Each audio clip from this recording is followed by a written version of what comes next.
ꯃꯌꯥꯝꯕꯨ ꯊꯣꯏꯕꯤ ꯀꯩꯁꯥꯝꯅ ꯇꯔꯥꯝꯅ ꯑꯣꯛꯆꯕꯒ ꯂꯣꯏꯅꯅ ꯏꯀꯣꯛꯅꯣꯅ ꯈꯨꯔꯨꯝꯖꯔꯤ꯫ ꯉꯁꯤꯁꯨ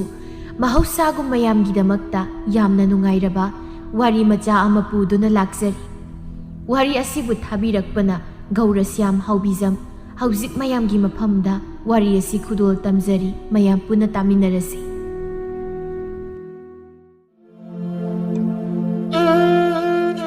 ꯃꯦꯝꯆꯧꯕꯤꯅ, ꯃꯥꯒꯤ ꯇꯅꯧꯕꯤ, ꯅꯪꯕꯨ ꯋꯥꯈꯜꯗꯨ ꯈꯤꯇꯗꯤ ꯈꯟꯊꯧꯗ꯫ ꯁꯨꯃꯥꯏꯅ ꯁꯨꯝ ꯂꯩꯕ ꯌꯥꯔꯣꯏꯗ꯫ ꯏꯃꯥꯁꯨ ꯁꯥꯎꯅꯤꯡꯕꯒꯤ ꯑꯗꯨ ꯉꯥꯡꯕꯅꯤ, ꯃꯨꯟꯅ ꯈꯟꯊꯔꯨꯔꯕꯗꯤ ꯅꯨꯡꯉꯥꯏꯔꯛꯇꯦꯅꯦ꯫ ꯑꯁ ꯏꯃꯥ, ꯅꯪꯁꯤꯗꯤ ꯋꯥꯊꯤ ꯋꯥꯃꯟ ꯌꯥꯝ ꯉꯥꯡꯈ꯭ꯔꯤ꯫ ꯑꯁꯦꯡꯕ ꯑꯣꯏꯔꯔꯣꯏꯗ ꯋꯥꯗꯨꯗ ꯍꯟꯖꯤꯟ ꯍꯟꯖꯤꯟ ꯉꯥꯡꯉꯤꯕꯁꯤꯕꯨ ꯀꯩꯒꯤꯅꯣ? ꯑꯩꯕꯨ ꯑꯃꯨꯛ ꯊꯥꯔꯒ ꯍꯥꯠꯍꯜꯂꯒꯦ ꯍꯥꯏꯕ꯭ꯔꯣ?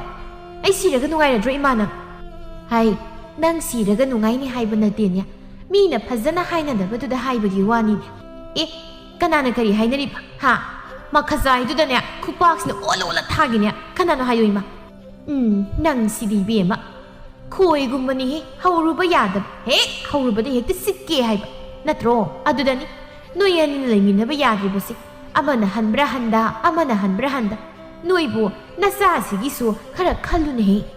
ꯑꯩꯗꯤꯅꯦ ꯍꯧꯕ ꯍꯧꯔꯛꯂꯕꯗꯤ ꯍꯦꯛꯇ ꯁꯤꯛꯀꯦ ꯍꯥꯏꯗꯅ ꯉꯥꯏꯔꯤꯕꯅꯤ꯫ ꯑꯣ, ꯅꯪꯗꯤ ꯃꯤ ꯁꯤꯛꯄꯤ ꯇꯥꯔꯦꯅꯦ, ꯑꯩꯉꯣꯟꯗꯁꯨ ꯑꯃꯨꯛ ꯁꯤꯛꯂꯛꯇꯅꯅꯦ꯫ ꯀꯩꯅꯣꯅꯦ, ꯅꯣꯏ ꯅꯃꯥ ꯅꯆꯥꯅ ꯁꯤꯛꯄ ꯀꯥꯏꯅ ꯇꯧꯅꯔꯤꯗꯨꯕꯣ? ꯍꯥ? ꯀꯩꯗꯧꯅꯔꯒꯦ? ꯏꯆꯦ ꯂꯥꯛꯏꯕ꯭ꯔꯥ?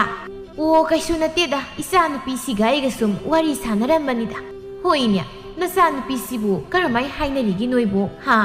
ꯁꯨꯃꯥꯏꯅ ꯁꯨꯝ ꯂꯩꯕ ꯇꯥꯔꯤꯕ꯭ꯔꯥ ꯅꯣꯏꯕꯨ? ꯌꯥꯔꯒꯗꯤ ꯊꯥꯈꯤꯅꯕ ꯇꯧꯅꯦ ꯃꯦꯝꯆꯧꯕꯤ ꯅꯪꯕꯨ꯫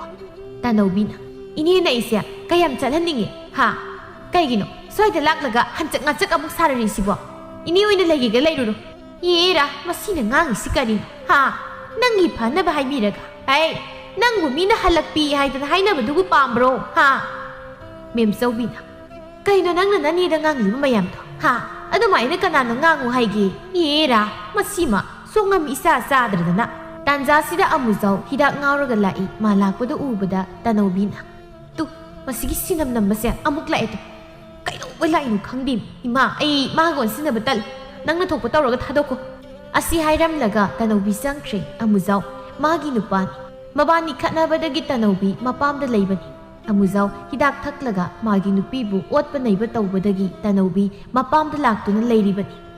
ꯇꯅꯧꯕꯤꯒꯤ ꯃꯆꯤꯜꯅꯤ ꯑꯃꯨꯖꯥꯎꯅ ꯈꯔ ꯀꯔꯟ ꯇꯥꯕꯅꯤ꯫ ꯃꯣꯏ ꯑꯅꯤ ꯉꯥꯛꯇ ꯂꯩꯇꯅ ꯈꯠꯅꯔꯤꯕꯅꯤ꯫ ꯑꯗꯨꯕꯨ ꯑꯃꯨꯖꯥꯎ ꯐꯅ ꯈꯠꯅꯔꯕꯁꯨ ꯃꯥꯒꯤ ꯅꯨꯄꯤꯒ ꯃꯆꯥꯒ ꯂꯩꯇꯕꯗꯣ ꯅꯨꯡꯉꯥꯏꯇꯗꯅ ꯀꯧꯕ ꯂꯥꯛꯂꯤꯕꯅꯤ꯫ ꯃꯦꯝꯆꯧꯕꯤꯅ, ꯑꯃꯨꯖꯥꯎ, ꯅꯪꯗꯤ ꯀꯩꯗꯧꯕ ꯂꯥꯛꯏꯕ? ꯍꯥ? ꯅꯠꯇꯦ, ꯅꯪ ꯁꯤꯗ ꯀꯅꯥꯅ ꯂꯥꯛꯑꯣ ꯍꯥꯏꯒꯦꯕ? ꯏꯅꯦꯝꯄꯣ, ꯈꯨꯔꯨꯝꯖꯔꯤ, ꯅꯆꯥ ꯈꯨꯔꯨꯝꯖꯔꯤ꯫ ꯃꯥꯕꯨ ꯂꯧꯕ ꯂꯥꯛꯆꯕꯅꯤ ꯑꯩ꯫ ꯃꯥꯕꯨ ꯂꯩꯇꯕ꯭ꯔꯥ ꯏꯅꯦꯝꯄꯣ? ꯍꯩ, ꯅꯪꯒꯤ ꯈꯨꯔꯨꯝꯕꯗꯣ ꯌꯥꯔꯦꯅꯦ, ꯈꯨꯔꯨꯝꯃꯟꯗꯅ ꯈ꯭ꯋꯥꯡꯒꯁꯤ ꯅꯥꯔꯦꯅꯦ꯫ ꯀꯔꯤ ꯇꯧꯕ ꯂꯥꯛꯏꯕꯅꯣ ꯍꯥꯏꯕꯅꯤ? ꯅꯠꯇꯦ, ꯅꯪꯅ ꯁꯤꯗ ꯂꯥꯛꯄꯁꯤꯅꯅꯦ, ꯍꯤꯗꯥꯛ ꯍꯦꯛ ꯊꯛꯂꯒ ꯂꯥꯛꯏꯁꯤꯕꯨ ꯅꯪ ꯅꯄꯥꯗꯨ ꯀꯤꯗꯕ꯭ꯔꯣ? ꯍꯥ? ꯅꯍꯥꯟꯁꯨ ꯅꯄꯥꯅ ꯐꯨꯕꯗꯨ ꯅꯪ ꯀꯥꯎꯔꯕ꯭ꯔꯣ? ꯅꯍꯥꯟꯒꯤꯗꯨꯗꯤ ꯑꯩꯅ ꯍꯤꯗꯥꯛ ꯊꯛꯄꯒꯤ ꯐꯨꯕ ꯅꯠꯇꯦꯗ꯫ ꯑꯗꯨꯗꯤ ꯀꯔꯤꯒꯤ ꯐꯨꯔꯤꯕ? ꯍꯥ? ꯏꯀꯨꯕꯣꯛ ꯀꯩꯕꯥꯅꯤ ꯑꯁ꯭ꯋꯥꯏꯗ ꯃꯆꯥ ꯑꯃꯃꯝ ꯄꯥꯏꯕ, ꯑꯗꯨꯗ ꯑꯩꯅ ꯈꯔ ꯍꯦꯟꯅ ꯄꯥꯏꯈ꯭ꯔꯦꯗꯅ ꯑꯩꯕꯨ ꯇꯥꯟꯅꯔꯛꯂꯒ ꯐꯨꯔꯤꯕꯅꯤ꯫ ꯀꯌꯥꯗꯅꯣꯅꯦ ꯅꯀꯨꯕꯣꯛꯀ ꯍꯤꯗꯥꯛ ꯊꯛꯃꯤꯟꯅꯔꯤꯕ? ꯍꯥ? ꯍꯔꯦ ꯍꯔꯦ, ꯑꯣꯟꯊꯣꯛꯅ ꯉꯝꯈ꯭ꯔꯦꯗꯀꯣ ꯏꯕꯨꯡꯉꯣ ꯅꯪꯁꯦ꯫ ꯑꯩꯅ ꯅꯠꯇꯦ, ꯏꯀꯨꯕꯣꯛꯅ ꯄꯥꯏꯁꯦ ꯑꯗꯨꯗ ꯑꯩꯁꯨ ꯏꯀꯨꯕꯣꯛꯅ ꯍꯥꯏꯕꯅꯤꯅ ꯍꯦꯛ ꯀꯟꯊꯣꯛꯄꯗꯨ ꯌꯥꯗꯗꯅ꯫ ꯆꯩꯗꯨ ꯀꯔꯥꯏ ꯂꯩꯈ꯭ꯔꯦ? ꯃꯁꯤꯗ ꯍꯥꯟꯅ ꯑꯃꯨꯛꯇ ꯀꯟꯈꯤꯒꯦꯗꯍꯦ꯫ ꯏꯅꯦꯝꯕꯣꯛ, ꯅꯍꯥꯟꯁꯨ ꯏꯀꯨꯕꯣꯛꯅ ꯐꯨꯏ, ꯑꯗꯨꯒ ꯉꯁꯤꯅ ꯏꯅꯦꯝꯕꯣꯛꯅ ꯑꯃꯨꯛ ꯐꯨꯒꯦ ꯑꯗꯨꯕꯨ ꯅꯠꯇꯦ, ꯑꯩ ꯐꯨꯕꯒꯤ ꯃꯇꯝꯒꯁꯦ ꯈꯥꯏꯗꯣꯛꯅꯕ꯭ꯔꯥ ꯀꯔꯤ? ꯑꯁꯪꯕꯤꯅ, ꯍꯩ ꯑꯃꯨꯖꯥꯎ, ꯅꯪꯕꯨ ꯒ꯭ꯌꯥꯟ ꯈꯔ ꯇꯥꯔꯨꯅꯦ꯫ ꯅꯇꯨ ꯅꯆꯥꯁꯤꯡꯁꯦ ꯀꯧꯁꯤꯜꯂꯒ ꯒ꯭ꯌꯥꯟ ꯇꯥꯅ ꯂꯩꯃꯤꯟꯅꯧꯅꯦ ꯅꯪꯕꯣ꯫ ꯑꯗꯨꯃꯥꯏꯅ ꯑꯗꯨꯝ ꯇꯧꯗꯨꯅ ꯂꯩꯔꯕꯗꯤ ꯀꯔꯝꯍꯥꯏꯅ ꯌꯨꯝ ꯄꯥꯟꯅꯤ? ꯏꯅꯦ, ꯑꯩꯁꯨ ꯈꯜꯂꯤ, ꯑꯗꯨꯒꯤ ꯑꯩꯅ ꯀꯧꯕ ꯂꯥꯛꯏꯁꯦ꯫ ꯅꯍꯥꯟꯁꯨ ꯀꯧꯕ ꯂꯥꯛ, ꯑꯗꯨꯗ ꯏꯀꯨꯕꯣꯛꯅ ꯂꯝꯕꯤꯗ ꯈꯥꯝꯂꯒ ꯃꯆꯥ ꯑꯃꯃꯝ ꯄꯥꯏꯈꯤꯁꯦꯗꯅ ꯄꯥꯏꯔꯨꯕꯗꯨꯗ ꯑꯩꯗꯤ ꯑꯗꯨꯝ ꯄꯩꯈ꯭ꯔꯖꯥꯠ꯫ ꯃꯦꯝꯆꯧꯕꯤꯅ, ꯅꯍꯥꯟ ꯅꯀꯨꯕꯣꯛꯀ ꯊꯛꯄ, ꯑꯗꯨꯒ ꯉꯁꯤꯅ ꯀꯅꯥꯒ ꯄꯥꯔꯨꯔꯤꯕ? ha pairaga laido sidi nempo kanamtaga pa punluba nate aina sum nacha nupiga isaga aiga laiminadabaduda wakal sinungai manradana sum macha muga parakpani iyama nate macha amtani ibungo nang siga maina ngangna sige ha nang adu maina dom tau leirabadi karamai tausi haibanoba aigi isagi saktani noyani sibu karamai leminadoino haibani nate noibu pakhang na isabi oiringaida kanamakna sillaga noibu laiminaribano haibani amana hanbra handa nongmadine ama natraga ama soitan siba yauni tanawbi sauna thoklei nangdi sida kaidoba laiba ha aina lakano haiba natro kaigino namaidi kaiba khangjido ha kaithel samuktagi nangna khrehelini kai khangdabase chalo nasaktu yeningde asangbi ihe adumaina haiganuni nangbo fazana haiba yadro karino ne tholakpaga lawaida hekta laklibasiba memsaubi sia yengo mana taurakliba maong sidabu kanana sauning loidoribano haibonida matam khuning maktado hidak ngaungdan leiragadabu kanana phadoi thombana hey kaino noina ngangnaribdo ha amuzao nang laklibra ikubo ai laksari amuzao thombada khurumi yareda nang mu kaidobu lakpano ha ikubo aise ma kausira haidana lakpan aduda mana paithoklaga saroina kokta tana dana masam phoibadongna tawbasida aise gyan ta dadana leiramnibani ha adudi nangsi kwak tare natro manu mahal hibo kusuduna kharaga phajjabani namingsu amuzao yam chanai adun isa nupina nangse kwak oiraboi khalamani ikubok laklaga khara phagadra airaga adudi aigi misang amata leitrina tawrisa memsawbina ibungo mafam sida nangi misang khara tangna thokani aduna ne nang khara thuna satkinaba tawko saroye muk laklabadi handakti soidre phoiba thomana karino memso nangna haribdu ha mi kawba laklinga sida kok thakrodana aduga yakhiroi mana sumaina som ngausinna leiraga isa nupi thaba yaponte mana hidak thakisisu nasa nupigi wakhalda thakpo oiramgani laiminaraga maraina toksakini yam khangleda hidak thakpo noi masel kan khatnariba haiduro ha nahansu naku namak hidak thakminaye dai ngasini thaklaroidro kanana haiba ha nangna mathong maram khangdana nang chai jagira ha migi wangsida atu phajabu waro ira tanawbina baba ai satpa sungam amoi harisini hidak ngawbasigi matung inaraga aibu siriro haibra adudi nang hidak ngawdaba madana yum palhobudi kaidoge ha hojikta naro lolibdi kari naraiba kini kha sal maso adum thaktan leiba yaponte nangna phajana gyan tana wari saw aduga maraina phajarakan amuzauna tapna haijai asiku ki wata asidi mai horen macham tang lansinge mem saubina karino nupa nangna haiduna ha naraiba kini khalo kaina nangni sidi nasasi siruro haidana haiban natro karino noina mana san haisi ha yum palabadi nupa mayumda leigadaba natro yum palaga nupa du pharamdre ngausinnaram ai leiraroi sibu taba yam waro ha madu ai yade ko la ingai sida nasa nupido thakinaba tawko umzao nangsun hidak tu thakluranu ko gyan tan leimino nang nahan branda ai wa yamna ngangningde ko mem saubina yare amuzao ngasigidi nang yauro nang nane hidak thaktre gyan tare haiba kando adai da lao so amuzao haifam khangdre thomada yengje ikubo hairi sibu tanawbina kaino chalo haidi koksit pe yadro ha kaino ikubo okai nam ko leisina asumna tanawbina amuzao da songsilei matau da ubada amuzao ikubo saroi paithore ai chasaurage asumna amuzao makubokta yeng duna chatkri thomba amuzao bu themjinba saduna amuzao gi matung oirapna thoki amuzao chalu nong mahiklo aduga pukhina ngasigidi ai sugyan tadre asumna thokmina khibadu ubada mem chawbina ho kadai duna chali dubo aswai na ku na mak amu puluge haribro dabuna moigi maku mamak se au isi chap mona bane ba asangbi hoinya asumai tawraga bu minu sitkidro adudi mem chawbiya ai su musalage ko mathangi numitni tanawbigi masanupi laisana Ima, Pabado yu thakpa pharamladra. Ha, ado Pabagi manakta satlasi. He, nang sakki ka sak. Napado yam nungsibra ha. Nang sakki ka sak. Mina sakki harasu nang na yade. Nang ne, aina haibisi lawde. Nangbu napagi makuda sirage haibro. Mem saubina. Isubu napagi manakta satningbra ne. Abo ay satningi. Pabado ay laytabada yam kapi hai. Paba na ibulu na taubibani. Is, kanan haiba kapi de. Ha, napana luna taubiro. Nang muhat kita urido. Ha, masiti tikripon. Mapalawdan.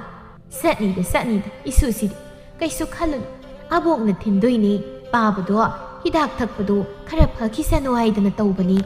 Abo, khoi pabani hidak ngaura galakpada. Khoi mane khanaba haubani. Aduga mabani hekta punari. Aduga moyeni punaraga edekizai. Noi mana khanaba hauriba. Masige ngangsi masi machin siap titauri masi pudri yaroido. Asia iduna tanobina Liza bu phuge haiduna tawrakpada Liza mem saubigi marumda sensinki. Kari nun he angang sida pudri tawrisibo. Ima maduge ngangdo machin yak tibani. Pudri yaroroi. Hey, tholo kari lolibano ha. Ima gi tanobia. Angang sina haibu bu kaidoge. Ha, yarisi. Angang si kireba. Nati nangbu nangna sauribudubu. Tawbro, mas tawramgani masi. Aduna saurim. Kaini imana haiduba. Angang sina hairaga imana lauriduba. Hey, nangi nagulsu imana khangba laine. Nang supatiye ay loina khangbaza. Migi masada koina pangtai na bagi wan. Noyani ne amana hindi amana wati. Aduna di karai digi laiminaba yadoiba. Ha, ay ne migi mamangdi yam ikaizay ko. Mem saubigi masado halaklaga lairedana mina ngangnabado ay taba ngamdene. Isani haidana ay nanungaiti haidana sum yengbagi wan. Yera.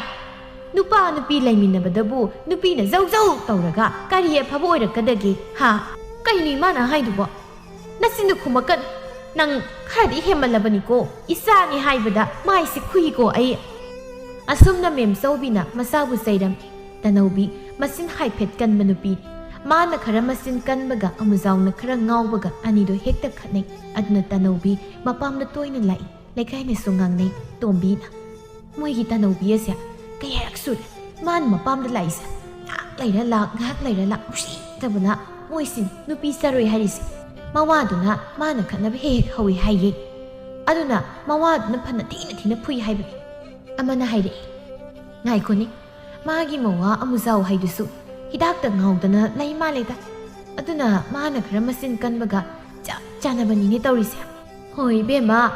mawa duna hidak phana ngawrasu. Mana tapning na wado ngang puradi misu sawridaba. Madi kanagi hidak ngawbai sidi mihundo ayuraga laklibaduda. Mana muklawai digi lae. Aduna di nupadu sudum sarok paise masana tabani kaino. Nang diyam khangine. Nang hidak ngawba mida nayumpan bayan. Is adugi nati he panjaro ibem hidak thakpa mida yumpan do sarokpudi so laisadam laizagi. Asumna laikaina ani pulingangna ahum pulingangna tarokpaduda laikaidu tanobigi wari ngakta ngaikre. Noma tanobina kaithel masada thoklakpada magi wari sanarambadu tai tanobina. Kaina moina ngangnarise ai wari ni masida. Asigi marum sida nakta taki. Kari hainai no haibdo. Is kaya da pataw laichiba kangbuno ni aisibo. Ay sibu moina kaya da patana ngangnaribano haibinita. Pay noi khangidana. Asumna tanaubi ikaigidi haidraga manu oina onsilaga sauzilai. Kaino mayamna tawbiri sibo ha. Nayum na thaudawgidi haidraga swaida punsilaga miwa ngangnarisi karigini. Ay sibo noigi miwa ngangna phamno. Aigi wari natradi wari imda laitrabraba. Nasak singduna khara phazardi phay. Fuawna bingakta. Segada nasama napsoba amam pamlaga yingning ko. Chawbi. Hey, kaino nangna haido. Ekoi sibo nangi na kha thabro. Ha, nangna nganglibado. Is fuawna bikaini. Nangi phajare. Hey, ikai khangdabiya. Halakpi. Nasakne na saroi may tatpi hek maladana. Oh, nang daw na halaklaga laydaw saruk niya. Isama napsoba siga sumlaysage. Hajare. Nangdi. Ngak layraga halak. Ay nahalaklaga noy na kaydawrage. Nati, laykay sina ay hiwa asuk yan na ngang nanginglibasibu karigino haibani. Nuong madi, maraybag tiba ma ay na masamkoy ba soydraban. Miwa yan na ngang naningbra haibab. Ama na hayri. Kaya na nun masamkoy ni kain. Poy wala ko ni he. ꯈꯣꯏꯗꯤ ꯖꯒꯣꯏ ꯁꯥꯔꯒ ꯂꯩꯇꯥꯔꯤꯅꯦ ꯍꯥ ꯅꯪꯅ ꯍꯜꯂꯛꯇꯅ ꯀꯅꯥꯅ ꯍꯜꯂꯛꯀꯅꯤ ꯍꯦꯒꯦ ꯅꯇꯧꯗꯨꯅꯅꯤ ꯅꯋꯥꯅ ꯍꯦꯛ ꯐꯨꯔꯒ ꯇꯥꯜꯂꯛꯏꯗꯣ ꯅꯪꯒꯤꯗꯣ ꯎꯁꯤꯠꯇꯕꯒꯤ ꯋꯥꯅꯤꯅꯦ ꯑꯗꯨ ꯑꯣꯏꯔꯗꯤ ꯅꯪ ꯑꯣꯏꯅ ꯐꯣꯏꯕ ꯇꯥꯔꯦ ꯑꯁꯤ ꯍꯥꯏꯗꯨꯅ ꯇꯅꯧꯕꯤ ꯆꯪꯁꯤꯜꯂꯛꯏ ꯃꯌꯥꯝꯅ ꯈꯥꯝꯃꯤ ꯆꯥꯎꯕꯤꯅ ꯇꯅꯧꯕꯤꯌꯥ ꯅꯪ ꯁꯤꯕꯦꯝꯃ ꯏꯀꯥꯏꯕ ꯂꯥꯏꯃ ꯈꯪꯗꯦꯍꯦ ꯃꯌꯥꯝꯅ ꯉꯥꯡꯅꯔꯤꯁꯦ ꯅꯪꯒꯤ ꯅꯇꯧꯗꯨꯅꯅꯤꯅꯦ ꯅꯪꯅꯦ ꯃꯌꯥꯝꯅ ꯈꯥꯝꯂꯤꯉꯩꯁꯤꯗꯅꯦ ꯍꯜꯂꯧꯔꯣ ꯅꯠꯇ꯭ꯔꯕꯗꯤ ꯅꯪ ꯃꯌꯥꯝ ꯆꯪꯗꯅ ꯅꯔꯨ ꯀꯣꯛꯄ ꯁꯣꯏꯔꯣꯏ ꯏ ꯀꯔꯤ ꯑꯩꯕꯨ ꯂꯨ ꯀꯣꯛꯀꯅꯤꯕ ꯀꯣꯛꯄꯤꯔꯨ ꯂꯥꯛꯎꯅꯦ ꯑꯩꯗꯤ ꯈꯨꯠ ꯄꯥꯟꯗꯕꯅꯤꯅ ꯅꯣꯏꯁꯤꯗꯤꯅꯦ ꯀꯩꯁꯨ ꯂꯩꯇꯦ ꯍꯥꯏꯁꯤꯅꯤ ꯅꯣꯏꯅ ꯉꯝꯅꯒ ꯂꯥꯛꯎꯅꯦ ꯀꯣꯛꯎ ꯂꯥꯛꯑꯣ ꯃꯌꯥꯝꯅ ꯍꯥꯏꯅꯩ ꯃꯁꯤ ꯍꯟꯗꯦ ꯃꯁꯤ ꯃꯌꯥꯝ ꯀꯣ ꯍꯥꯏꯔꯤꯉꯩꯁꯤꯗ ꯀꯣꯛꯊꯣꯛꯂꯁꯤ ꯑꯁꯨꯝꯅ ꯇꯅꯧꯕꯤ ꯃꯌꯥꯝꯗꯨꯒ ꯈꯠꯅꯔꯝꯃꯤ ꯑꯗꯨꯒ ꯃꯦꯝꯆꯧꯕꯤ ꯃꯁꯥꯕꯨ ꯊꯤꯕ ꯂꯥꯛꯏ ꯇꯧꯔꯤꯕꯗꯨ ꯎꯔꯤ ꯌꯦꯝꯆꯧꯕꯤꯅ ꯆꯦꯟꯁꯤꯜꯂꯒ ꯈꯥꯝꯃꯤ ꯀꯩꯅꯣ ꯇꯧꯔꯤꯁꯤꯕꯣ ꯏꯃꯥꯒꯤ ꯇꯅꯧꯕꯤ ꯏꯃꯥ ꯈꯥꯡꯒꯅꯨ ꯉꯁꯤꯒꯤ ꯃꯣꯏꯁꯦ ꯈꯔ ꯈꯪꯍꯟꯒꯦ ꯆꯥꯎꯕꯤꯅ ꯏꯆꯦ ꯃꯦꯝꯆꯧꯕꯤ ꯅꯆꯥꯅꯨꯄꯤꯁꯦ ꯈꯔ ꯋꯥꯔꯛꯄꯤꯌꯨ ꯀꯩꯅꯣ ꯃꯥꯅ ꯀꯩꯊꯦꯜꯁꯤ ꯂꯥꯛꯂꯒ ꯇꯧꯔꯤꯕꯁꯤꯕꯣ ꯏꯀꯥꯏꯕꯅ ꯃꯔꯣꯜ ꯑꯃ ꯈꯪꯗ꯭ꯔꯤꯕ ꯃꯁꯤꯅꯅꯤ ꯃꯥꯅ ꯍꯜꯂꯛꯏꯁꯦ ꯃꯦꯝꯆꯧꯕꯤ ꯏꯀꯥꯏꯔꯞ ꯇꯧꯏ ꯍꯦꯔꯥ ꯆꯥꯎꯕꯤ ꯅꯪꯁꯨ ꯏꯆꯥꯅ ꯍꯜꯂꯛꯏꯁꯤꯕꯨ ꯍꯟꯅꯤꯡꯗꯅ ꯍꯜꯂꯛꯄꯔꯅꯦ ꯅꯣꯏꯗ ꯑꯣꯏꯔꯗꯤ ꯅꯣꯏꯁꯨ ꯅꯨꯡꯉꯥꯏꯒꯗ꯭ꯔꯣ ꯑꯗꯨ ꯑꯩꯁꯨ ꯈꯔ ꯍꯦꯃꯟꯈ꯭ꯔꯦ ꯃꯆꯤꯟꯅ ꯃꯔꯣꯜ ꯑꯃ ꯀꯜꯂꯤꯕ ꯑꯗꯨꯒ ꯏꯀꯥꯏꯕꯅ ꯃꯔꯣꯜ ꯑꯃ ꯈꯪꯗ꯭ꯔꯤꯕ ꯏꯃꯥ ꯃꯣꯏꯁꯤ ꯃꯤꯋꯥ ꯉꯥꯡꯅꯕꯤ ꯉꯥꯛꯇꯅꯤ ꯑꯐꯕ ꯋꯥ ꯅꯠꯇꯦ ꯃꯣꯏꯅ ꯉꯥꯡꯅꯔꯤꯁꯦ ꯂꯩꯀꯥꯏꯁꯤꯗ ꯀꯔꯤꯒꯤꯅꯣ ꯑꯩꯒꯤ ꯋꯥꯗ ꯉꯥꯡꯅꯗꯣꯏ ꯇꯧꯔꯤꯁꯤꯕꯣ ꯌꯥꯝ ꯉꯥꯡꯅꯅꯤꯡꯂꯕꯗꯤ ꯑꯗꯨ ꯈꯟꯗꯅꯅꯦ ꯉꯥꯡꯅꯅꯤꯡꯉꯕꯗꯤ ꯉꯥꯡꯅꯧ ꯍꯥꯏꯗꯅ ꯃꯁꯝ ꯂꯣꯏꯅ ꯐꯣꯏꯗꯠꯀꯦ ꯇꯧꯕꯅꯤ ꯃꯦꯝꯆꯧꯕꯤꯅ ꯍꯩ ꯃꯗꯨ ꯌꯥꯗꯦ ꯀꯔꯤꯒꯤꯅꯣ ꯅꯪꯅ ꯁ꯭ꯋꯥꯏꯁꯤꯗ ꯃꯤ ꯈꯠꯅꯔꯤꯕꯁꯤꯕꯣ ꯍꯥ ꯅꯪꯕꯨ ꯏꯀꯥꯏꯕꯒ ꯑꯝꯇ ꯈꯪꯗ꯭ꯔꯕ꯭ꯔꯥ ꯍꯥ ꯌꯨꯝꯗ ꯆꯠꯁꯤꯜꯂꯛꯑꯣ ꯃꯌꯥꯝꯁꯨꯅꯦ ꯃꯤꯋꯥ ꯉꯥꯡꯅꯕꯁꯦ ꯈꯔ ꯍꯦꯃꯟꯈ꯭ꯔꯦ ꯑꯩꯁꯨ ꯂꯣꯏꯅ ꯈꯪꯉꯤ ꯂꯩꯀꯥꯏꯁꯤꯅ ꯇꯧꯔꯤꯕ ꯃꯌꯥꯝꯁꯦ ꯃꯇꯨꯡ ꯃꯅꯥꯎ ꯇꯧꯕꯤꯅꯨ ꯅꯊꯧ ꯇꯧꯅꯒꯦꯗꯤ ꯍꯥꯏꯗ꯭ꯔꯒ ꯀꯔꯤꯒꯤꯅꯣ ꯅꯣꯏꯅ ꯈꯔ ꯄꯨꯟꯁꯤꯜꯂꯒ ꯃꯤꯋꯥ ꯉꯥꯡꯅꯔꯤꯕꯁꯤꯕꯣ ꯅꯣꯏꯗ ꯊꯣꯛꯂꯕꯗꯤ ꯅꯣꯏ ꯅꯨꯡꯉꯥꯏꯒꯗ꯭ꯔꯣ ꯑꯁꯨꯝꯅ ꯍꯥꯏꯔꯝꯂꯒ ꯃꯦꯝꯆꯧꯕꯤ ꯃꯆꯥꯕꯨ ꯄꯨꯗꯨꯅ ꯆꯠꯈ꯭ꯔꯤ ꯆꯥꯎꯕꯤꯅ ꯍꯥꯏꯍꯧꯏ ꯃꯃꯥ ꯃꯆꯥ ꯃꯤꯔꯣꯟ ꯆꯞ ꯃꯥꯟꯅꯩꯅꯦ ꯑꯗꯨꯅꯅꯤ ꯃꯆꯥꯁꯤ ꯑꯗꯨꯝ ꯂꯩꯔꯤꯁꯤ ꯃꯦꯝꯆꯧꯕꯤ ꯃꯆꯥꯕꯨ ꯉꯥꯡꯂꯗꯨꯅ ꯄꯨꯔꯛꯏ ꯃꯗꯨꯗ ꯊꯣꯝꯕꯅ ꯇꯥꯏ ꯀꯩꯗꯧꯅꯔꯦ ꯍꯥ ꯀꯔꯤꯒꯤꯅꯣ ꯅꯪꯅ ꯅꯆꯥꯗꯨ ꯆꯩꯗꯨꯅ ꯄꯨꯔꯛꯂꯤꯕꯗꯨꯕꯣ ꯍꯥ ꯀꯅꯥꯒ ꯑꯃꯨꯛ ꯋꯥꯏꯅꯔꯝꯂꯒꯦ ꯂꯩꯀꯥꯏꯁꯤꯁꯨꯅꯦ ꯐꯠꯇꯦ ꯃꯊꯧ ꯂꯩꯇꯕ ꯈꯔ ꯂꯩꯔꯤꯌꯦ ꯃꯣꯏꯒ ꯈꯠꯅꯗꯅ ꯂꯩꯔꯝꯃꯦ ꯇꯧꯅꯤ ꯍꯩ ꯏꯄꯥꯒꯤ ꯇꯅꯧꯕꯤ ꯅꯪ ꯁꯤ ꯅꯔꯥꯏꯕꯛ ꯊꯤꯔꯦ ꯍꯥꯏꯕꯁꯤ ꯅꯪ ꯈꯪꯗ꯭ꯔ ꯃꯥꯜꯂꯦ ꯍꯥ ꯅꯪ ꯁꯤ ꯃꯤꯒꯤ ꯅꯣꯛꯅꯐꯝ ꯑꯣꯏꯔꯦ ꯍꯥꯏꯕꯁꯤ ꯅꯁꯥꯅ ꯈꯔ ꯚꯥꯞ ꯇꯥꯎꯅꯤ ꯅꯪ ꯑꯩꯅ ꯃꯁꯤ ꯊꯣꯛꯇꯅꯕ ꯍꯥꯏꯗꯨ ꯅꯍꯥꯟꯅ ꯆꯠꯈ꯭ꯔꯣ ꯍꯥꯏꯕ ꯅꯠꯇ꯭ꯔꯣ ꯃꯤꯉꯣꯟꯗꯁꯨ ꯁꯥꯎꯔꯨꯅꯨꯀꯣ ꯃꯣꯏꯁꯨꯅꯦ ꯇꯜꯂꯒ ꯃꯔꯥꯏꯅ ꯇꯣꯛꯆꯈꯤꯅꯤ ꯀꯩꯅꯣ ꯄꯥꯕ ꯑꯩ ꯁꯤꯕꯨ ꯐꯥꯒꯤ ꯐꯔꯥꯡꯗꯧꯅ ꯃꯣꯏꯅ ꯂꯣꯏꯅ ꯁꯟꯗꯣꯛꯄꯤꯔꯦꯅꯦ ꯀꯅꯥꯅꯕꯨ ꯁꯥꯎꯅꯤꯡꯂꯣꯏꯗꯧꯔꯤꯕꯅꯣ 2 ꯄꯨꯜꯂꯦ ꯑꯩꯒꯤ ꯋꯥ 3 ꯄꯨꯜꯂꯦ ꯑꯩꯒꯤ ꯋꯥ 이해 마두 사우르누네 낭기나 떠우두나닌 낭나 할락단 레이람드라가부 아숨나 강나키드로 아 까나디 낭네 이빠 틴비라게 나쁘나 세일로 있으나바다 이수두나 가라 있었그래 나마나 사 틴비라게 누이나 빠디냐 낭 티닝아니 틸랄루 호레나 여우라가 마쿠마막 아묵 마사암다 하이드나 아묵 떠우나나바니 이해 누피 낭시디 와요 낭크레다 누이라가나 낭오이나 틸루로다나 하 오이 틴자로이 누이기 나막 누빠도 아이가 마이가야 싸나데 이스 아두가 까리기 미는 삿기 하이라가 까리기 와티 낭니바 오 누이기 나 떠우두나 하이바 누이도 많이 떠오라가 까나 누시도이노바 누이보 하 헤이 시니네 누시나바 하이비스 하 탁바 탁다바기 와디 탕고 이코이 막 누시나라가 로이네 까리 ai cả nè ta nấu bi sẵn là bắt đầu xí asum na hai na ri ngai amu zau phat lau na sang si le tan chan lai da lau la ai su ne ta nấu bi si thilak ke hai da tawram li bani nang lak la bani na chan mi na kro amu zau khitang harau bodong na taw ikubo kurum jari asum na non tharak padu da thom bana lon ai khara pai bro hoi yani do mem zau bi na taw ri si te da hey namana sa tabra ngasidi isa sat ka dorobani na karino sak sara ma pizaraga thakina mama insang hauba madi pizagisi amukta thongna ba thaw kariya insang hau bai ba yadi saka sab kona sasi noyani ne tawribado madugi kadar do aisi loina khang tanobiya law channa ba tawrona hayamuzao handaktinya isa si phuba yaroi ko isa sibu nangna phuna ba haidana mayum palan ba nate ko nang suibungo thakpadu khara hallune ꯑꯗꯨꯃꯥꯏꯅ ꯑꯗꯨꯝ ꯇꯧꯗꯅ ꯂꯩꯔꯕꯗꯤ ꯀꯔꯝꯃꯥꯏꯅ ꯌꯨꯝ ꯄꯥꯟꯒꯅꯤ ꯍꯥ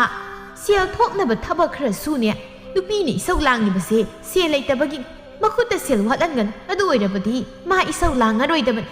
ꯊꯣꯝꯕꯅ ꯑꯃꯨꯖꯥꯎ ꯅꯣꯏ ꯅꯅꯦꯝꯕꯣꯛꯀꯤ ꯋꯥꯁꯤ ꯇꯥꯕ ꯌꯥꯝ ꯅꯨꯡꯉꯥꯏ ꯍꯩ ꯃꯨꯟꯅ ꯇꯥꯁꯤꯜ ꯍꯩ ꯅꯣꯏꯕꯨ ꯂꯣꯏꯗ꯭ꯔꯤꯕ꯭ꯔꯅꯦ ꯆꯥꯛ ꯆꯔꯥ ꯑꯃ ꯄꯤꯖꯈꯤꯅꯕ ꯍꯥꯏꯔꯒ ꯐꯔꯦ ꯀꯣꯟꯅ ꯆꯥꯕ ꯍꯥꯏꯗꯨ ꯑꯃꯨꯖꯥꯎ ꯅꯪ ꯏꯃꯨꯡꯗ ꯑꯃꯨꯛꯇ ꯆꯪꯂꯧꯁꯦ ꯏꯄꯥ ꯁꯦꯜ ꯈꯔ ꯄꯤꯒꯦ ꯂꯥꯎ ꯑꯁꯨꯝꯅ ꯃꯀꯨ ꯃꯃꯥꯡ ꯏꯃꯨꯡꯗ ꯆꯪꯈꯤ ꯃꯦꯝꯆꯧꯕꯤꯅ ꯄꯤꯔꯅꯤ ꯌꯥꯝ ꯄꯤꯔꯅꯤꯕ ꯁꯦꯜꯗꯣ ꯀꯌꯥꯗ ꯃꯥꯅ ꯉꯥꯡꯈ꯭ꯔꯕꯅꯣꯅꯦꯁꯦ ꯁ꯭ꯋꯥꯏꯗ ꯊꯛꯄꯗꯤ ꯀꯤꯔꯕꯅꯤꯅ ꯏꯃꯨꯡꯗ ꯑꯣꯏꯅ ꯀꯧꯁꯤꯟꯈ꯭ꯔꯦꯅꯦꯁꯦ ꯀꯥꯗꯨꯗ ꯃꯀꯨ ꯃꯃꯥꯡ ꯑꯃꯨꯖꯥꯎꯅ ꯄꯨꯔꯛꯄ ꯍꯤꯗꯥꯛꯇꯨ ꯄꯨꯊꯣꯛꯂꯒ ꯁꯠ ꯆꯤꯡꯅꯩ ꯅꯪꯅꯕ ꯍꯥꯏꯗꯅ ꯍꯣꯕꯦ ꯍꯣꯕꯦ ꯆꯤꯡꯅꯕꯗ ꯑꯃꯨꯖꯥꯎ ꯍꯥꯗꯨꯅ ꯂꯣꯛ ꯈꯨꯔꯛꯂꯝꯃꯤ ꯄꯥꯈꯠꯄꯣꯏ ꯀꯩꯕꯣꯏ ꯇꯧꯔꯕꯅꯤꯅ ꯍꯥꯔꯦꯅꯦꯁꯦ 이보 ꯅꯪꯁꯤꯃ ꯒ꯭ꯌꯥꯟ ꯇꯥꯅ ꯆꯤꯡꯕ ꯌꯥꯗ꯭ꯔꯣ ꯂꯣꯟꯅ ꯇꯧꯁꯤꯔꯒ ꯑꯃꯨꯛ ꯌꯥ ꯂꯥꯎꯔꯛꯏ ꯃꯦꯝꯆꯧꯕꯤꯅ ꯃꯄꯥꯟꯗꯒꯤ ꯑꯣ ꯂꯣꯟꯅ ꯆꯥꯕ ꯐꯣꯡꯅ ꯐꯥꯏꯕ ꯍꯥꯏꯗꯨ ꯇꯥꯔꯦꯅꯦꯀꯣ ꯅꯣꯏ ꯑꯅꯤꯅ ꯇꯧꯔꯤꯗꯣ ꯅꯠꯇ꯭ꯔꯣ ꯑꯩꯈꯣꯏ ꯎꯗꯅꯕꯅꯦꯗꯅ ꯑꯗꯨꯗ ꯆꯪꯁꯤꯜꯂꯒ ꯂꯣꯟꯅ ꯊꯛꯄꯗ ꯍꯥꯔꯤꯕ ꯑꯣꯏꯔꯝꯒꯅꯤꯅꯦ ꯑꯣ ꯇꯞꯅ ꯊꯛꯎ ꯑꯃꯨꯛ ꯍꯥꯔꯒ ꯁꯤꯔꯒꯅꯦ ꯕꯗꯅꯥꯝ ꯑꯃꯨꯛ ꯆꯥꯅꯅꯤꯀꯣ ꯐꯅꯤꯅꯤꯁꯦ ꯅꯪ ꯁꯤꯗꯤꯕꯣ ꯃꯤ ꯑꯣꯏꯔꯣꯏ ꯍꯩ 이구보 ꯀꯩꯅꯣꯝꯇ ꯀꯠ ꯂꯥꯎꯅ ꯆꯤꯛꯂꯕꯗꯤ ꯐꯗꯧ ꯁꯤꯒꯤ ꯀꯪꯊꯛꯁꯤꯗꯤ ꯄꯨꯛꯁꯤ ꯆꯥꯛꯄꯅ ꯂꯣꯏꯔꯦꯗ ꯍꯩ ꯃꯇꯥꯡ ꯍꯧꯖꯤꯛꯄꯨ ꯐꯝꯗꯅ ꯑꯃꯨꯛ ꯂꯩꯕ ꯌꯥꯕ ꯃꯇꯝꯗꯣ ꯁꯠ ꯆꯤꯡꯁꯤꯜ ꯅꯃꯥ ꯑꯃꯨꯛ ꯆꯪꯂꯛꯂꯕꯗꯤ ꯅꯤꯡꯊꯤ ꯅꯨꯡꯉꯥꯏꯅ ꯍꯥꯏꯔꯛꯂꯣꯏꯗꯧꯔꯤꯕꯅꯤ ꯑꯁꯨꯝꯅ ꯃꯀꯨ ꯃꯃꯥꯡꯗꯨ ꯊꯣꯛꯂꯛꯏ ꯇꯅꯧꯕꯤ ꯇꯧꯔꯤꯕꯗꯨ ꯈꯪꯂꯕꯅꯤꯅ ꯃꯅꯥꯇꯣꯟꯗꯣ ꯆꯐꯨꯃꯨꯛ ꯆꯥꯎꯕ ꯍꯧꯈ꯭ꯔꯦ ꯃꯄꯥ ꯌꯥꯎꯕꯗꯨꯗ ꯍꯥꯏꯕꯗꯤ ꯉꯝꯗꯗꯅ ꯂꯩꯔꯤꯕꯅꯤ ꯊꯣꯝꯕꯅ ꯂꯥꯛꯑꯣ ꯏꯄꯥ ꯊꯤꯟꯕꯤꯔꯒꯦ ꯍꯌꯦꯡꯕꯨꯖꯥꯎ ꯃꯥꯡ ꯊꯥꯔꯣ ꯂꯥꯎ ꯑꯁꯨꯝꯅ ꯆꯠꯄ ꯍꯧꯈ꯭ꯔꯦ ꯃꯦꯝꯆꯧꯕꯤꯅ ꯍꯥꯏꯔꯛꯏ ꯏꯃꯥꯒꯤ ꯇꯅꯧꯕꯤ ꯍꯟꯗꯛꯇꯤ ꯅꯪ ꯌꯨꯝꯁꯤꯗ ꯑꯃꯨꯛ ꯍꯜꯂꯛꯂꯅꯨꯀꯣ ꯃꯤꯅ ꯉꯥꯡꯅꯔꯤꯕꯗꯨ ꯅꯪ ꯇꯥꯔꯦꯗꯅ ꯃꯗꯨ ꯈꯪꯅ ꯆꯠꯂꯨ ꯃꯣꯏ ꯃꯄꯥꯗꯤ ꯍꯣꯔꯦꯟ ꯅꯨꯃꯤꯠ ꯇꯥꯔꯒ ꯂꯥꯛꯀꯗꯕꯅꯤꯅ ꯍꯧꯖꯤꯛꯀꯤ ꯆꯥꯛ ꯍꯥꯞꯂꯔꯣꯏꯀꯣ ꯀꯔꯤꯅꯣꯅꯦ ꯍꯥꯏꯔꯤꯁꯤꯕ ꯑꯩꯗꯤ ꯀꯗꯥꯏꯗ ꯆꯥꯗꯣꯏꯕ ꯃꯁꯤꯅ ꯍꯦꯛ ꯉꯥꯡꯊꯣꯔꯛꯄꯁꯤꯃ ꯅꯪꯕꯨ ꯒ꯭ꯌꯥꯟ ꯇꯥꯅ ꯍꯜꯂꯛꯀꯗ꯭ꯔꯅꯦ ꯅꯣꯏꯅ ꯄꯨꯝꯅꯃꯛ ꯑꯃꯨꯛ ꯋꯥꯏꯅꯔꯣꯏꯗꯣꯏ ꯅꯠꯇ꯭ꯔꯣ ꯈꯪꯈ꯭ꯔꯄꯣꯅꯤ ꯑꯈꯪ ꯁꯅꯥꯍꯣꯏꯅ ꯍꯦꯛ ꯇꯧꯔꯗꯅ ꯑꯁꯨꯝꯅ ꯇꯅꯧꯕꯤ ꯃꯄꯥꯅ ꯊꯤꯟꯕꯤꯔꯨꯔꯒ ꯊꯅꯝꯂꯦ ꯑꯃꯨꯖꯥꯎꯒ ꯅꯛꯅꯕ ꯌꯨꯝꯁꯤꯡꯗꯨꯒꯤ ꯃꯤꯁꯤꯡꯅ ꯌꯦꯡꯅꯩ ꯑꯗꯨꯒ ꯍꯥꯏꯅꯩ ꯁꯥꯟꯇꯤꯅ ꯇꯅꯧꯕꯤꯁꯤꯃꯨ ꯂꯥꯛꯂ ꯃꯥꯜꯂꯤꯅꯦ ꯌꯦꯡꯉꯨꯅꯤ ꯅꯣꯏꯕꯣ ꯑꯃꯨꯛ ꯈꯠꯅꯕ ꯍꯧꯔꯛꯂꯅꯤ ꯇꯧꯔꯤꯁꯤ ꯃꯇꯝ ꯈꯔ ꯒ꯭ꯌꯥꯟ ꯇꯥꯅ ꯏꯪꯅ ꯆꯤꯛꯅ ꯂꯩꯔꯦꯗꯅ ꯈꯜꯂꯨꯕꯁꯤ ꯃꯥ ꯑꯃꯨꯛ ꯂꯥꯛꯂꯕꯗꯤ ꯃꯣꯏ ꯃꯇꯩ ꯃꯅꯥꯎ ꯈꯠꯅꯕꯗ ꯄꯨꯡꯅꯤꯜ ꯅꯤꯜꯂꯗꯧꯅꯤ ꯄꯦꯜꯂꯕꯅꯤ ꯃꯣꯏꯒ ꯌꯨꯝ ꯂꯣꯟꯅꯔꯨꯕ ꯑꯩꯈꯣꯏꯁꯦ ꯑꯃꯅ ꯑꯃꯨꯛ ꯍꯥꯏꯔꯛꯏ ꯏꯀꯥꯏꯕꯁꯨ ꯂꯥꯏꯃ ꯈꯪꯗꯦ ꯃꯁꯤꯒꯤ ꯅꯨꯄꯤꯁꯦ ꯀꯌꯥꯔꯛ ꯁꯨꯔꯦ ꯃꯥꯅ ꯍꯟꯗꯣꯛꯀ ꯍꯟꯖꯤꯟꯒ ꯇꯧꯔꯤꯁꯦ ꯂꯝꯕꯤꯗ ꯆꯦꯜꯂꯤꯕ ꯃꯤ ꯄꯨꯅꯕ ꯍꯋꯥꯁꯤ ꯉꯥꯏꯔꯦ ꯑꯃꯨꯛ ꯆꯠ ꯑꯃꯨꯛ ꯂꯥꯛ ꯇꯧꯔꯤꯁꯦ ꯃꯋꯥꯁꯤ ꯉꯥꯡꯒꯜꯂꯤ ꯈꯪꯂꯕꯗꯤ ꯃꯥꯅ ꯇꯞꯅ ꯏꯪꯅ ꯂꯣꯏꯅꯒꯦꯁꯨ ꯍꯥꯏꯗꯦ ꯃꯁꯤꯗ ꯍꯨꯏꯒ ꯍꯧꯗꯣꯡꯒꯁꯤ ꯉꯥꯏ ꯉꯥꯏꯍꯥꯛ ꯂꯩꯇꯅ ꯈꯠꯅꯔꯤꯕ ꯆꯔꯣꯏ ꯃꯥꯟꯕꯤꯁꯦ ꯌꯦꯡꯅꯤꯡꯗꯕꯅ ꯍꯣꯏꯅꯦ ꯅꯪꯅ ꯍꯥꯏꯗꯣ ꯆꯥꯕ ꯆꯥꯅꯩꯅꯦ ꯃꯁꯛꯅꯤ ꯃꯇꯧꯅꯤ ꯑꯗꯨꯒ ꯃꯆꯤꯟꯁꯨ ꯍꯥꯏꯐꯦꯠ ꯀꯜꯂꯤꯕ ꯃꯥꯅ ꯆꯔꯣꯏ ꯑꯣꯏꯔꯗꯤ ꯑꯃꯨꯖꯥꯎꯁꯤꯅ ꯀ꯭ꯋꯥꯛ ꯇꯥꯔꯦꯅꯦꯀꯣ ꯃꯥꯅꯤ ꯃꯥꯅ ꯃꯋꯥꯁꯤꯗ ꯆꯣꯡꯁꯤꯟꯗꯅ ꯇꯧꯔꯤꯕꯗꯣ ꯆꯔꯣꯏꯅ ꯀ꯭ꯋꯥꯛꯇ ꯇꯥꯟꯅꯗꯅ ꯃꯁꯝ ꯐꯣꯏꯗꯣꯏꯒꯤ ꯇꯧꯕꯗꯨ ꯃꯥꯟꯗ꯭ꯔꯣ ꯑꯃꯨꯛꯇꯕꯨ ꯅꯣꯛꯈꯤꯒꯦꯗ ꯅꯪꯗꯤ ꯌꯥꯝ ꯆꯥꯟꯅꯅ ꯍꯥꯏꯔꯛꯏꯅꯤ ꯑꯁꯨꯝꯅ ꯇꯅꯧꯕꯤ ꯂꯥꯛꯄꯗ ꯀꯩꯔꯣꯏ ꯂꯩꯀꯥꯏꯅꯁꯨ ꯐꯖꯅ ꯑꯃꯠꯇ ꯉꯥꯡꯅꯗꯦ ꯃꯊꯪꯒꯤ ꯅꯨꯃꯤꯠꯅꯤ ꯇꯅꯧꯕꯤꯅ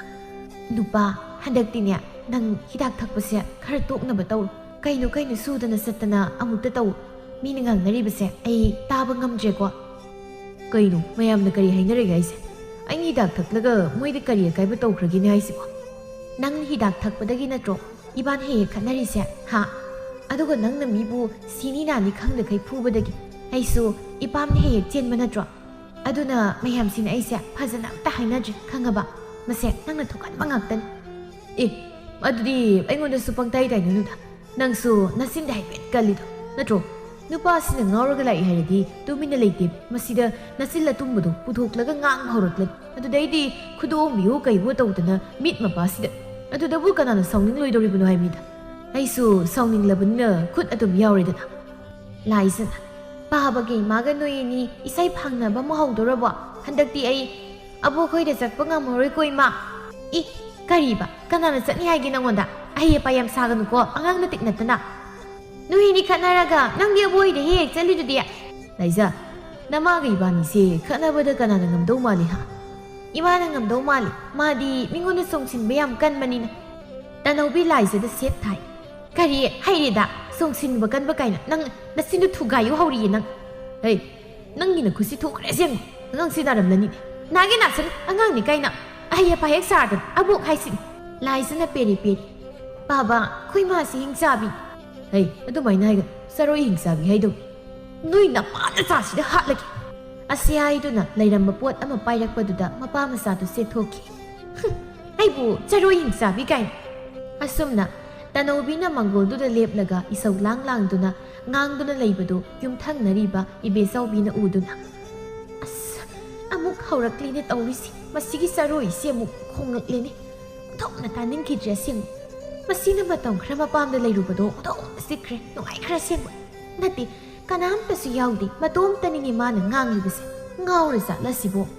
Asumna Tanobigi Matay Manaugi Matauda, Yumlon Kairona, Vesingna, Yam Soundami, Numa, Nupi Krapulami, Matuda Ibe Saubina, Tanobi had been Nupisibu, Carmine over Nupino Sibo. Masi, why am Gangbi, is how can be, Saroye do Tani, Amanamuk Hari. Oh, no, so, Nupisi the Pamtai the Tine, Nupasisu, Yam Hatabami, Kanglabra, Mana, Tabain Kang Sudana, Yan Tanale Gabu, Karamanupini is so long, do you know? Here Nangsu, Nupi Haibisia, Makal, Migi Wangang Sangang Haiba Maslaven, Nupaduda, Madi, Sumnangang di, Song Sin Song Sidangani, Aduna, Nupaduna Sauropadadi, Kutarakledo, Adudani, Mana, Mapam Hek Pai Lisi, Mana Mapam the Salisi, Masing Piradi, Panabuyam Lamlan, Assume the Moy Masel Hainaram, Tanobi, Karakana, Karasena Ledapasi, Madame Krahokri, no Matanobi, Matom the Sound Swansay. Ay hinupasinam ng mas ni Taurisi. Higyan tayo na Taurisi. Kanamanda na. Kanagada ba sutali Taurisi. Masida so laibada nungayra kani haibadudi hazadri Taurisi. Ipaham na sa lasira hayrasu chatmanda na ikay mamayaw sili. Minasu pasanangang nadri. Nati hausik pao bahalagti abasi. Kasidi tawhaybra. Asyang mamahitang ang naragi. Hausik siyang sulayti. Masi madi kang manatib. Asumna Tanobi ngay na lay amuzao isay ka ngang lada na sanglay. Tanobi na manggolda makwang miet lada na lip-libado hek ubada isay ka sap lipaga. Kayo no Tanobi biyab. Nang si nung madaso haraw talay ba. Kuire nang nanok ka to ukidab. Kara nok ta na kota na tawradi nasaktuso kara pazagadab. Oh, nang ay nanok pa do yam yingning magiwaro. Ha, ay nok lao hay bro. Hoy, amuk ta no uying ginanang po. Chinisian kinuko. Asi hairaga Tanobi, sauraga nokpa kunokta, mayadu launa kathoklaga, yam hauna lauraga noklay. Nokpa yengningi hairamba amuzao, tauriba mataudu ubada, yengningbudi hairuna, akiba mayauraktuna. Yarian, toto. Ay, nisak, ay, halle taurisi. Nati kari kunok nudubo. Ha, sumna pazana ingna tapna nokpa yadabro, nasaknaga marol lama tibane. Ay, daw na pazabora di paido. Natsin na marol lama tumbane. Lore. Akiba mayaw yaysi. Yarabo, ha, nangbo, ay nanok pa yengningi day, pelabo, amuka nok lakho hay bro. Yare di yan, kori nuni. Ado di pay, hawzik, ay se, nang ngay ba, kari ki.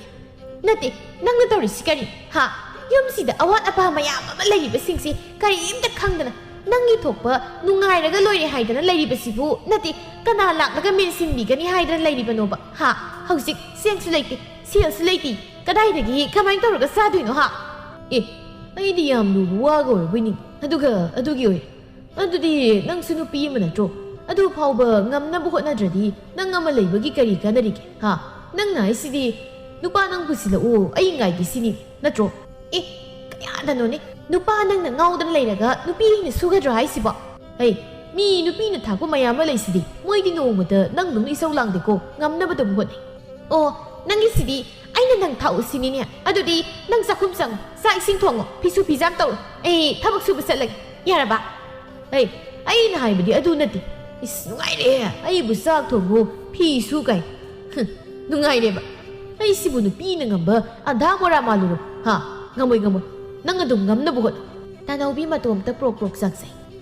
Asi niya, nupino pa puhay di hay pa lay taban ko. Nang adumay tao doy rin, kaya daw bagay mo kong wala ino. Ha, is, masida, yam tama sa na. Ikaw po, ingin po, kaya na kurum dan. Ay, nisasaray hay din. Kay baba, sinanap na na ibo tarat ni ba niya ba? Ay, ꯑꯩꯅ ꯁꯨꯝ ꯁꯥꯎꯔꯛꯂꯒꯅꯦ ꯅꯪꯅꯦ ꯅꯁꯝ ꯈꯔ ꯇꯥꯛꯂꯤ ꯍꯧꯔꯤꯕꯗꯣ ꯂꯣꯏꯅ ꯐꯣꯏꯗꯠꯀꯅꯤꯀꯣ ꯑꯁꯨꯝꯅ ꯇꯅꯧꯕꯤ ꯃꯈꯨꯠ ꯎ ꯃꯁꯥꯎ ꯇꯧꯗꯅ ꯆꯪꯂꯛꯄꯗꯨꯗ ꯑꯃꯨꯖꯥꯎꯅ ꯂꯥꯎꯔꯛꯏ ꯀꯔꯤꯅꯣ ꯃꯈꯨꯠ ꯎ ꯃꯁꯥꯎ ꯇꯧꯗꯅ ꯃꯤꯠ ꯃꯌꯥꯁꯤꯗ ꯅꯪ ꯅꯈꯨꯠꯇꯨ ꯊꯨꯗꯦꯛꯀꯦ ꯂꯥꯎꯅ ꯅꯪ ꯉꯝꯂꯒ ꯊꯨꯗꯦꯎꯅꯦ ꯅꯪꯅ ꯆꯤꯈ꯭ꯔꯣ ꯅꯪ ꯇꯅꯧꯕꯤꯅ ꯑꯃꯨꯖꯥꯎꯒꯤ ꯃꯁꯝ ꯂꯥꯝꯃꯒ ꯐꯣꯏꯔꯤ ꯑꯃꯨꯖꯥꯎꯅ ꯇꯧꯔꯛꯀꯅꯨꯅꯦꯍꯦ ꯆꯠꯔꯣꯏ ꯅꯪꯕꯣ ꯅꯪ ꯑꯩꯅ ꯁꯥꯎꯔꯛꯂꯒꯅꯦ ꯅꯄꯥꯝꯌꯨꯅꯤꯀꯣ ꯊꯣꯡꯗꯨ ꯅꯥꯏ ꯍꯥꯏꯕꯅꯤ ꯀꯔꯤ ꯅꯥꯕ ꯍꯥ ꯅꯇꯨ ꯅꯆꯥ ꯊꯥꯛꯀꯅꯤ ꯍꯥꯏꯕ ꯈꯪꯗꯕ ꯅꯪꯒꯤ ꯁꯟꯊꯤ ꯍꯥꯏꯕ ꯅꯀꯣꯛꯁꯦ ꯊꯨꯒꯥꯏꯔꯒ ꯐꯒꯗꯕꯅꯤ ꯑꯩꯕꯨ ꯆꯥꯔꯣꯏ ꯀꯥꯏꯅ ꯑꯩꯅ ꯆꯥꯔꯣꯏ ꯑꯣꯏꯔꯗꯤ ꯅꯪꯅ ꯀ꯭ꯋꯥꯛ ꯇꯥꯔꯦꯗꯅ ꯀ꯭ꯋꯥꯛꯅ ꯉꯁꯤꯗꯤ ꯅꯔꯨ ꯄꯣꯛꯊꯣꯛꯂꯒꯦ ꯅꯪ ꯑꯁꯨꯝꯅ ꯑꯃꯨꯖꯥꯎꯅ ꯐꯅ ꯀꯟꯅ ꯀꯟꯊꯣꯛꯄ ꯍꯣꯠꯅꯔꯕꯁꯨ ꯇꯅꯧꯕꯤꯒꯤ ꯃꯈꯨꯠꯇꯨ ꯂꯥꯝꯕ ꯇꯣꯛꯇꯦ ꯃꯣꯏ ꯑꯅꯤꯅ ꯑꯁꯨꯝꯅ ꯈꯠꯅꯕꯁꯤꯗ ꯌꯨꯝꯊꯪꯅꯔꯤꯕꯁꯤꯡ ꯑꯗꯨ ꯇꯥꯕ ꯉꯝꯗ꯭ꯔꯗꯨꯅ ꯂꯥꯛꯅꯩ ꯇꯧꯔꯤꯕꯗꯨ ꯎꯕꯗ ꯆꯥꯎꯕꯤꯍꯜꯅ ꯍꯩꯃ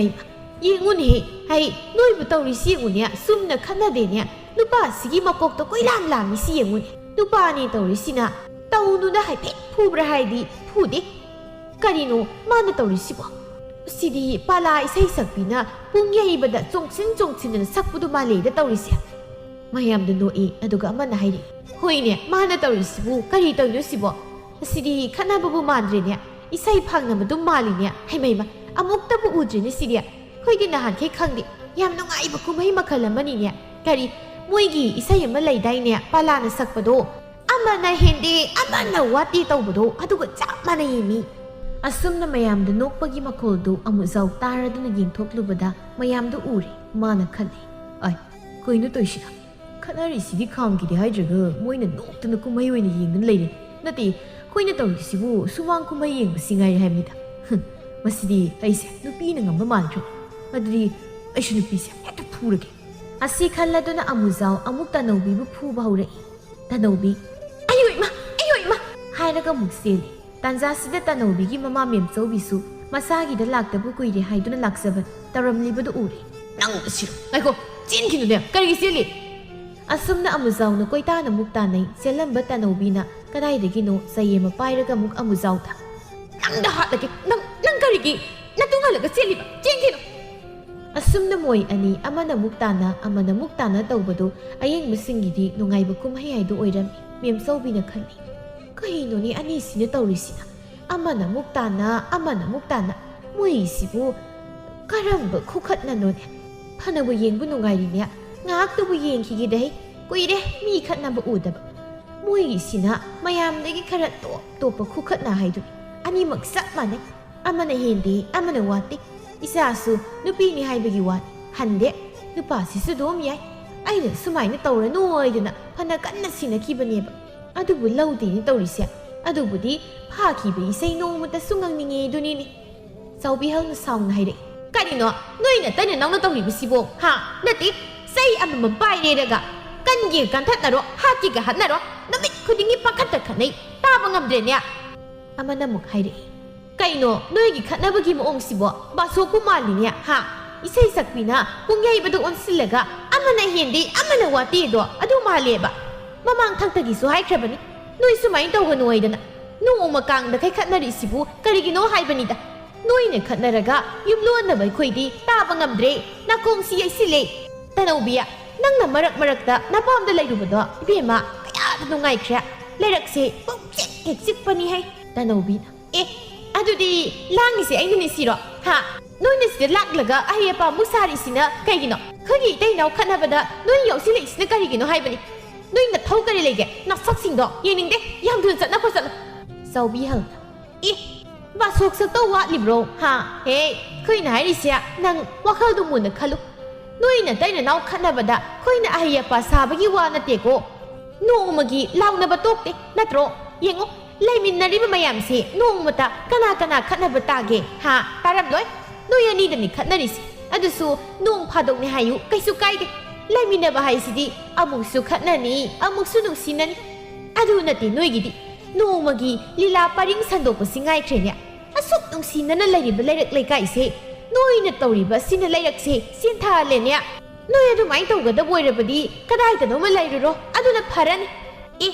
ꯀꯩꯅꯣꯅꯦ ꯍꯥꯏꯕꯤꯔꯤꯁꯤꯕꯣ ꯑꯩꯈꯣꯏꯕꯨ ꯀꯗꯥꯏꯗꯅꯣꯃ ꯂꯩꯔꯨꯔꯕ ꯌꯥꯝ ꯉꯝꯕꯤꯔꯦꯗ ꯁꯣꯝꯕꯨ ꯀꯅꯥꯅꯣ ꯀꯔꯤ ꯑꯣꯏꯔꯤꯒꯦ ꯅꯪ ꯑꯩꯈꯣꯏꯕꯨ ꯍꯦꯛꯇ ꯇꯥꯟꯕ ꯌꯥꯕ꯭ꯔꯣ ꯀꯔꯤ ꯅꯇꯦꯛ ꯂꯩꯗꯅ ꯇꯥꯜꯂꯤꯕ ꯂꯥꯎꯅꯦ ꯅꯁꯝꯗꯨꯗꯨ ꯈꯨꯠꯇꯪ เย็นแล้วก็หายกันละมันนายเลย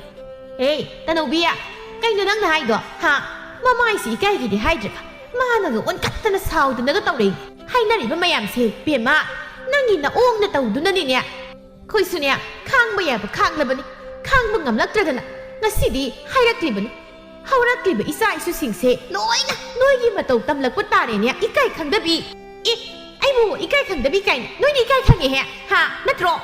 มีกี่มาเต้มันเอาขนาดผมสิดะนัดเท่าไรแต่ละหลักเลยก็ว่าเย็นแต่ละก็ต้องรีสิบูอีไก่ขังไม่รอนัดเท่าไรหัวรอนัดเท่าตัวรู้สึกใช่แต่เนี่ยมีอะไรลังบีระนุขนาดนิ่งเลยก็ต้องขนาดกันนี่ขนาดนิ่งจากนั้นตัวกันย้ำทุนสันทุกคนไอ้นี่อีการ์ตันเนี่ยอภัยปนทมังแต่นะเบรักขนาดนี้ก็เจ้าบีเฮลแต่เราบีอะยามนับเผาสาบงี้ว่านี่เนี่ยนัดรออภัยมาปวดนัดทมเลยกันนี่ไก่เฮ้นั่งนั่นนาว่าดัดจัดนายเดินตัวบดกาดปัดนายเดินบดอันนี้ไม่เนี่ยคอยตัดยาก็นั่งสมัยคอยในยังดีบกี้วันนั่งลำยามเฮลบดีไล่ไก่สติตันถูไฮโบรอามุจาวนั่งสุนีอีบุงอ่ะว่าเขาใครติดขันเท่าอีไก่ดับโบรฮะไก่ดาวกินด้วยบ่ไม่ยามามังสิดะฮะนั่งกินดูพี่สิดีบุงอ่ะมาปกคุดิ่งเดเนี่ยเทงเนซาเรโกอาศิพาววารักปังงำดับนั่งสิบุนุปาโรฮะนั่งสู้ทักภาษาบดอคราฮัลโลไก่ดาวระเกนูพี่สินี่สาวลังลิบเสียนั่งนั่นทับกสุดาบกินนัดโรนั่งนั่นสมัยสุ่มตัวระบดีนูยันนี่ดูมขันนาดระเลยนั้นคอยน่ะหายไปเสียนั่งมุนนักขันนูยน่ะขันนาบดาไอ้คอยกี่เท่าดีเลยติอะดูบัวตัวมันลักตันเนี่ยไอ้คอยสู้ว่าใครดีให้ดระลักลิบันกันนากินมิดยุงอีขังเดยุงเด็กขังเดสันยาสันยุงขังเดตั้งกะในปังพูดพูดเนี่ยอะดูไม่ตัวระดีการทำเนี่ยยุ่มสิปันมีนักเนี่ยฮะน่าซาสิสู้การไม่นับพบมีวเห็นมังงกันนี่ไอ้คอยน่ะหายไปเสียสุมยารักจะบดีเนี่ยไอ้คอยเล่ไก่อย่าให้ลำมันตั้งกันอะดูกะหน่วยเล่ไก่สเตกี้ตามโทรศัพท์พ่อไปใหญ่โกงาไซเด็กให้นารีบมายามดูนักเล่นล้วนตารีบะเมียมโซบินให้เด็กง่ายคงมายามกี่ว่าดูไอ้สมรักอมุกตะทัดเจ้าเกมายามอิงงักในเย็นในกันนานุหังในเมียมโซบินไอ้มายามนึกขังลำเลยไอ้เสแต่เราบิกิมามันไอ้อิสากิดลักแต่พวกคุยเรื่องดันลักปะอะดูบูตารำลีบมาตัวสิดาไอ้สุกี้ฮันตาจะตัวริสิเจ้าบิฮัลโอ้แต่เราบิกิมาโอ้ยเดียยามตานจารีลักปีบะนัดจ้านุปีสเนตัวริบเสไอ้ลอยนักขังใจมายามเก็บปังบุสุขังใจไอ้ว่าให้มังอาตระดังให้สักไอ้อิสานุปีเสฮันเด็กมาสินสุขระดุมกันมันสมัยโตบุเสไอ้สูเต้าหนุ่ยเวมาพัดดีแต่นักยารักขนาดหายเลยมันอะดูบุมาไอ้น่ะหายบุเสกยาเล่าดิอะดูกะมารวมดะยานุปาโอยบุสิสูมาทำคุดิ้งดะโดมเงาตัวเลยถ้าบอกสุนิงดีมาดูมาสักระไม่ท่ากันอีกครั้งดินุปานุปียุมปันมินนาบดะนุปาน่ะถ้าว่ายังขังสู้ดูนะยุ่มดูได้เซลปุสิลักตระกะกระไม่นี่อิมงโดอิงเนสิกนั่นเลยกันไอ้กิเสอิสาบุกันขัดว่ากี่ว่าสุนัตเตโกอิสาสู้ดูมังไงนุปาสินะสู้จะสู้มาหน้างำบสู้ว่ากี่ว่าสเลยตินุปาสิได้สักโตดนะขัดหน้าบ่าวดันเลยอะดูนั่นดีกระไม่นี่อิงเนสิกน่ะปานกันเนี่ยไอ้สู้มาอยากตัดแต่อีไก่บ้านังเลยงักเลยแล้วก็ขัดนาเรย์ดันลากันนี่งักเลยแล้วก็ลากันซุ่มโตว่าสิเดเนี่ยมีน่ะสุพันธ์ให้นบิจิอะดูนะไอ้น่ะมายามได้ให้จะนิ่งบดีเฮ้ยอิสากันยากันนะซุ่มน่ะโตว่าสิเดมายามสู้ปวดท่าผมขังตรีอะดูบัวมวยไอ้คุยน่ะญาณตานับว่าเราว่าเต็มโตแล้วก็อมุกตั้งญาณตาบรายตัวเองสิเลยใกล้เด็กที่ตานทุกปะให้ตัวดีโตวิกันอินี่น่ะให้พี่ริบุดูบดียามพัสบวันอะดูบัวแค่ที่คุยเนี่ยมวยน่ะซุ่มน่ะโตรักลีบสิแต่โนบีน่ะมาปามดัชลีบสิแค่รักสู้ระเก็บข้าราศีเฮมันละบันนี่มวยสิว่ารักปีน่ะเป็นเลยเจมาตากมวยกี่กุศิโตแต่น่ะโตบดกินนัดโรกะสิกิพิบัมสิยรักลีบสิ